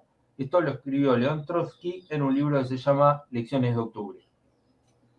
Claro. Bueno, son dos balances distintos. Y claro, bueno, no podían no ser distintos, claramente. Dos proyectos políticos absolutamente antinómicos. Pero me parecieron así, de los balances relativamente sintéticos, los más representativos. Sí, sí, sí. Además son muy claros, contundentes, digo, no dejan lugar a duda de qué lado están. Muy buenos. La única cosa en común que tienen es que los dos establecen una línea de continuidad entre la Revolución Francesa y la Revolución Rusa. Pensemos que en 1989, cuando se cumplió el bicentenario de la Revolución Francesa, que se estaba cayendo Europa del Este, el bloque soviético, hubo toda una corriente de cuestionamiento a la Revolución Francesa misma. François Furet, por ejemplo, que es un historiador de derecha, pero es un historiador de la Revolución Francesa, escribió un artículo, me acuerdo que leí en su momento, en esa época, que cuando se disuelve la URSS, no me acuerdo si fue cuando cayó el muro o cuando se disolvió la URSS, y el tipo escribe un artículo diciendo, la Revolución Francesa por fin terminó. Claro. Ahora, es un tanto paradójico, digamos, ¿no? Esto de que la Revolución Rusa y todos sus grandes líderes tomaron todo el tiempo como referencia a la Revolución Francesa, porque como vos claramente explicaste, los proyectos políticos son diferentes, ¿no? Uno es de revolución burguesa y el otro es de revolución obrera. Pero me parece que hay que entenderlo desde dos lugares. Una, primero, por el carácter evolutivo que tiene el marxismo, y que incluso se planteó en la revolución rusa, de que es necesaria una revolución burguesa, un cambio radical de abandonar del antiguo régimen, para a partir de ahí se pueda dar la revolución socialista. Eso fue un debate que estuvo presente claramente en Rusia. Y vos lo marcaste. Pero por otro lado, creo que muestra la fortísima y absoluta impronta moderna de la lectura socialista, digamos, ¿no? Que cree claramente en las grandes tesituras de la modernidad, como es el lugar central del hombre, el lugar, por lo tanto, secundario o externo de la religión, que sienta las bases en el racionalismo, que sienta las bases en la idea de progreso y de progreso material, valores que coinciden absolutamente. Porque si no también es como que, por lo primero que dije, puede resultar un tanto difícil, pero como si eran revoluciones totalmente diferentes, no solo diferentes, sino que la rusa es contraria a la burguesía, entonces, ¿por qué tanta inspiración, digamos? No sé si coincidís en esta caracterización. Sí, yo personalmente sé que esto es tema de debate, pero yo personalmente considero que Marx es un continuador y de hecho creo que es el último máximo representante del iluminismo. Totalmente de acuerdo. Un Realmente, continuador y un superador. Un continuador superándolo. sí, pero generalmente se objeta esta idea diciendo que el iluminismo era una ideología burguesa. Sí, pero las ideas fuerzas del iluminismo, las ideas fuerzas, quiero decir, las más importantes y las más comunes, porque en realidad no hay un discurso iluminista unificado, No, son diversas claramente. cosas. Sí. Pero lo que podemos extraer como ideas fuerzas del iluminismo son dos. La perfectibilidad del ser humano, es decir, no que el ser humano vaya a ser perfecto, sino que el ser humano es mejorable. Claro. Y la segunda idea, que para que el ser humano sea mejorable es necesario un orden social basado en principios racionales. Uh-huh. Y estas Sí. dos ideas se ajustan perfectamente Sí. al planteamiento de Marx y de sus continuadores. Sí, Entonces, es de alguna manera lo que yo me referí con características de la modernidad. Pero sí, totalmente de acuerdo con lo que planteas. y Perdón. después está la otra cosa, que si bien uno puede decir, bueno, pero la Revolución Francesa fue una revolución burguesa. Sí, pero fue una revolución. Es más, fue el paradigma de revolución. Fue Toda, fue la revolución de los últimos siglos. todas las revoluciones posteriores se hacían siempre en referencia y pensando en la Revolución Francesa. Pensando y temiendo también a la Revolución Francesa. Incluso la Revolución Hispanoamericana tuvo un gran impacto de la Revolución Francesa. Claramente. El escudo nacional, el escudo argentino, aprobado por la Asamblea de 1813, es una copia de un escudo de una sociedad política de la Revolución Francesa. Es igual. Además está la presencia del gorro rojo, el gorro frigio, que era el símbolo de los sans-culottes. El gorro rojo era el símbolo, ni siquiera era el símbolo de los jacobinos, era el símbolo de los sans-culottes. Y otra cosa que quería agregar, que en cuanto a revolución político y social, yo pienso que la Revolución Francesa fue, ahí lo vemos nuevamente, que la Revolución Francesa fue la más importante de la historia, e incluso superando a la Revolución Rusa. ¿Por qué?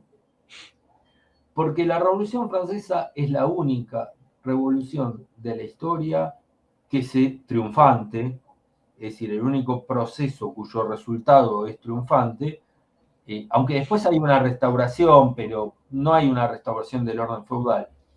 La única revolución triunfante que se da en una primera potencia mundial.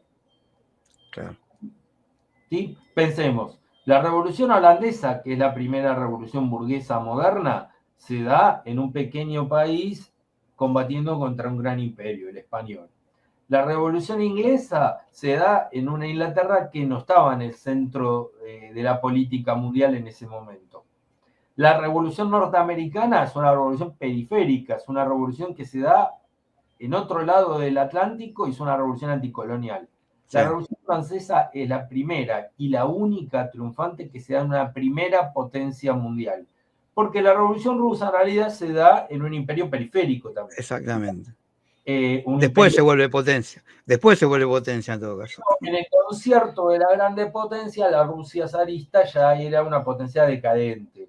Y la Revolución China es una revolución del tercer mundo. Totalmente. Sin quitarle su importancia, digo, No, es una revolución del tercer mundo. La única revolución triunfante en la historia, en una primera potencia mundial, fue la Revolución Francesa. Claramente, por eso siempre me llamó la atención toda esa cantidad de historiadores y politólogos y sociólogos que ponían casi en un piel de igualdad la Revolución Inglesa, la francesa y la norteamericana, que esa es la que siempre me resultó mucho más secundaria y marginal respecto de las otras dos, digamos, ¿no? Pero es bastante habitual, no recuerdo ahora los autores, pero es más habitual de lo que uno esperaría este pie de igualdad entre esas tres revoluciones, ¿no? Ojo, no hay que menospreciar, yo le doy mucha importancia a la Revolución Norteamericana. ¿Por qué? Porque la Revolución Norteamericana es el nexo que une la Revolución Inglesa con la Revolución Francesa. Pero además porque Sí. da una paradoja. En la Revolución Norteamericana tiene un fuerte impacto, una fuerte influencia del iluminismo francés. Pero a su vez, la Revolución Norteamericana va a tener un fuerte impacto y una fuerte influencia de la Revolución Francesa. No nos olvidemos que la Revolución Norteamericana es una revolución de colonos que derrotan a los realistas y establecen una república. Y en un país muy grande y muy extenso. En el Club de los Jacobinos había un busto de Benjamin Franklin. Y Washington era una figura venerada en Francia. Incluso los propios franceses habían participado de la Revolución Norteamericana. Los motivos, bueno, es complicado, es largo de explicar. Tenía que ver con la geopolítica del momento. Pero la Revolución Norteamericana ejerció una influencia muy grande en la Revolución Francesa. Obviamente la supera la francesa en importancia y en radicalidad, porque la Revolución Norteamericana no tuvo que enfrentarse al feudalismo, a la resistencia Claro. de la nobleza feudal. Por eso fue menos radical. Exactamente. Pero tuvo su momento de radicalidad, tuvo su momento de violencia. En general son soslayados, son expurgados, ¿no? Hannah Arendt hizo como una especie de operación en este sentido. Presentando, comparando. Tiene un libro muy interesante que se llama Sobre la Revolución, donde compara la Revolución Francesa con la norteamericana y dice, bueno, la norteamericana fue más pacífica, fue menos sangrienta, bueno, pero los conflictos de clase estaban más atenuados, fundamentalmente porque no existía un orden feudal o no existía un antiguo régimen consolidado en las colonias. Pero yo no minimizo la importancia de la Revolución Norteamericana. Va a tener una influencia muy grande en la Revolución Francesa y va a tener una influencia muy grande, obviamente, en la Revolución Hispanoamericana. Y quiero reivindicar también esta idea de revolución hispanoamericana. ¿Por qué? Porque es una revolución continental. Es una revolución que se da desde México hasta la llanura pampeana. Es una revolución continental y nosotros la pensamos en términos fragmentados. ¿Por qué? Producto de la escolarización. Nosotros pensamos, sí. ¿Qué estudiamos? La Revolución de Mayo. Cuando los chilenos estudian la historia de la independencia, lo leen de otra manera. Cuando los mexicanos estudian la independencia, lo leen de otra manera. Los venezolanos lo leen de otra manera. Pero en realidad, tanto las revoluciones venezolanas, que fueron varias, la Revolución de Mayo, las experiencias de Chile, las experiencias de México y de Centroamérica, son parte de un mismo proceso que es una revolución continental, que es la revolución hispanoamericana, que no logró constituir un Estado-nación unificado. Es cierto. Pero que fueron revoluciones en el pleno sentido del término. Es decir, había un antiguo régimen que fue destruido, que fue reemplazado por un orden nuevo que tardó mucho, que tuvo muchas dificultades en consolidarse. No solamente no lograron establecer un Estado-nación unificado, sino que los pocos Estados-naciones que surgieron a su vez se fragmentaron y a su vez estuvieron atravesados por guerras civiles permanentes, porque el siglo XIX fue un siglo de guerras civiles permanentes en casi toda Hispanoamérica. Pero sin embargo, yo creo que cuando hablamos de la independencia hay que pensarlo en términos continentales. La guerra de independencia hay que pensarlo en términos continentales. Y otra cosa, las guerras de independencia son siempre guerras civiles. ¿Por qué? Porque siempre en los dos bandos va a haber gente de las dos procedencias. Por ejemplo, la mayor parte de las tropas realistas estaban compuestas por soldados americanos. Muchos de los oficiales realistas eran americanos, muchos de los cuales se pasaron al bando patriota a último momento, pero eran americanos. Y a la vez, Americanos quiere decir nacidos sí, en América. América, nacidos en América. En los países. En Hispanoamérica. Ahí Sí, está, sí, en Hispanoamérica. eran hispanoamericanos. Muchos de los soldados realistas eran hispanoamericanos. E incluso Sí, muchos de claro. los soldados Sí, sí. realistas eran indígenas. También, sí, Y muchos de exactamente. los oficiales realistas eran hispanoamericanos.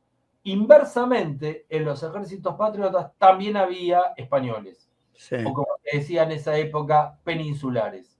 En el Ujú. caso de Río de la Plata, por ejemplo, el ejemplo más notable es uno de los generales más brillantes de la independencia, un tanto olvidado, que fue el general Arenales. Era español, había nacido en España y fue uno de los primeros revolucionarios. Por eso digo que la guerra de independencia en Hispanoamérica fue una guerra civil entre un bando realista y por usar la terminología de la época, un bando realista y un bando patriota, pero en los dos bandos había criollos y en los dos bandos había indígenas y en los dos bandos había españoles. Sí, sí. Y algo parecido, que también está soslayado, es la Revolución Norteamericana. Porque no todos los colonos norteamericanos apoyaron la independencia. Muchos eran leales a la corona y fueron duramente reprimidos. De hecho, el Canadá británico se pobló de británicos con los colonos norteamericanos que se tuvieron que ir de Estados Unidos después de la guerra de independencia, porque habían apoyado a la corona. Es decir, que también esa guerra de independencia incluyó en su seno una guerra civil. Es decir, toda guerra de independencia es una guerra civil. No cabe duda, no cabe duda. Es muy ingenuo y infantil pensar en ese purismo de que solo la cuestión de la nacionalidad divide a la sociedad, digamos, ¿no? Sí, sí, sí. Pero bueno, pero es la creencia, por un lado es la creencia más fácil de asumir y es la creencia mayoritaria, lamentablemente. Bueno, y un poco ya cerrando con esto, recordando, estas categorías, jacobinismo, termidor, bonapartismo, se usó mucho en el marxismo para pensar incluso procesos nuevos. Exacto. Por ejemplo, cuando surgió en 1919 el fascismo en Italia, con Mussolini, era un fenómeno absolutamente nuevo. Y en un primer momento se consideró que el fascismo era un fenómeno bonapartista, pero se utilizó porque no sabían cómo llamarlo. Uh-huh. Luego, no pasó mucho tiempo para que se dieran cuenta que el fascismo era otra cosa. Y caracterizarlo de una manera diferente, el fascismo no es bonapartismo. El fascismo es la guerra de clases abierta. El bonapartismo es un intento de conciliar y atenuar la lucha de clases. El fascismo es la guerra de clases. Sí, aunque tiene elementos que confunden claramente, ¿no? Sí, claro, porque toma elementos de todos lados, porque trata de mezclar elementos y de garantizar un orden post-revolucionario. Sí, sí, sí.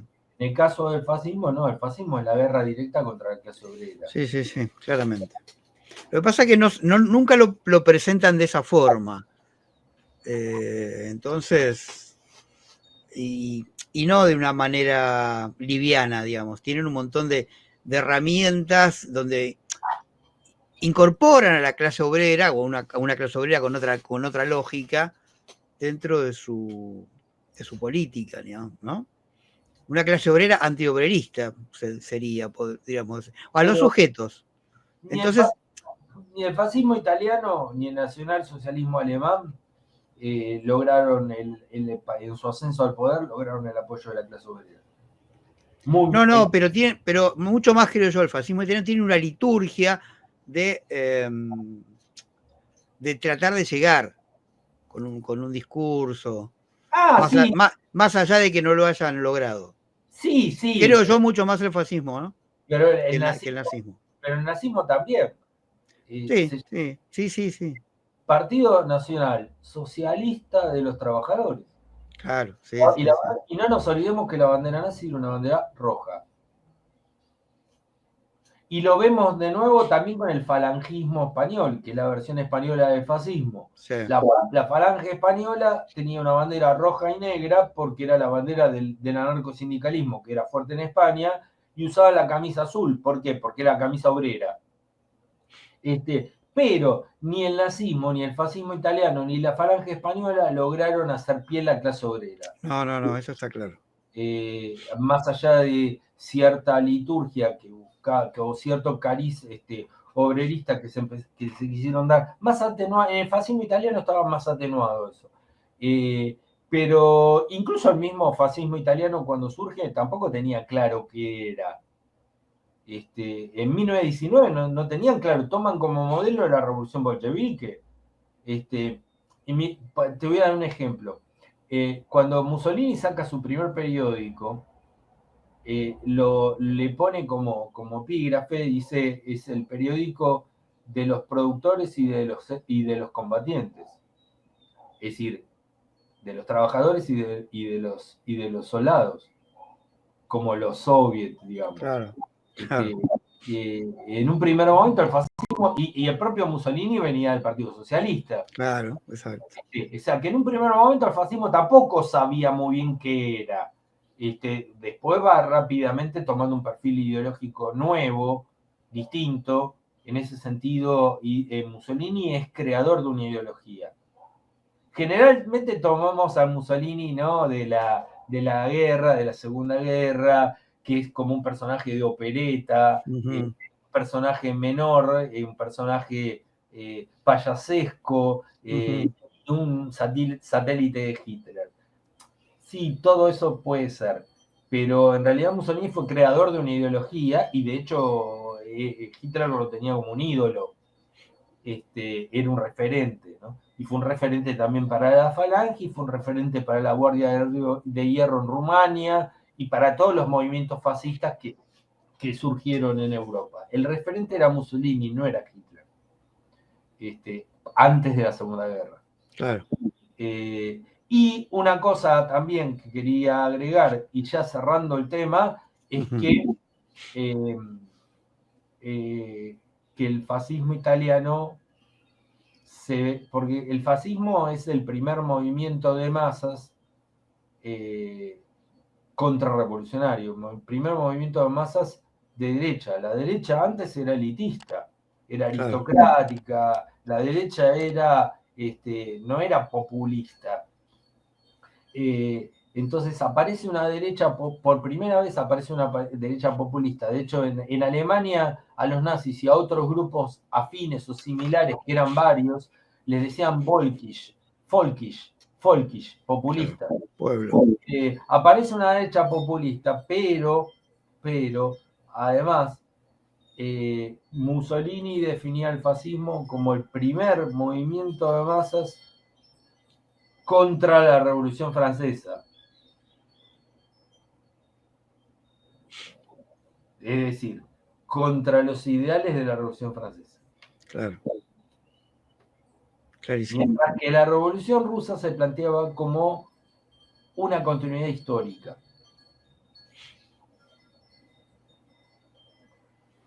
Bueno. Bien. No sé, ¿alguna cosa más? A mí no se me ocurre. Igual esto da para continuarlo. Porque tienen así, pero lo podemos dejar para otra oportunidad.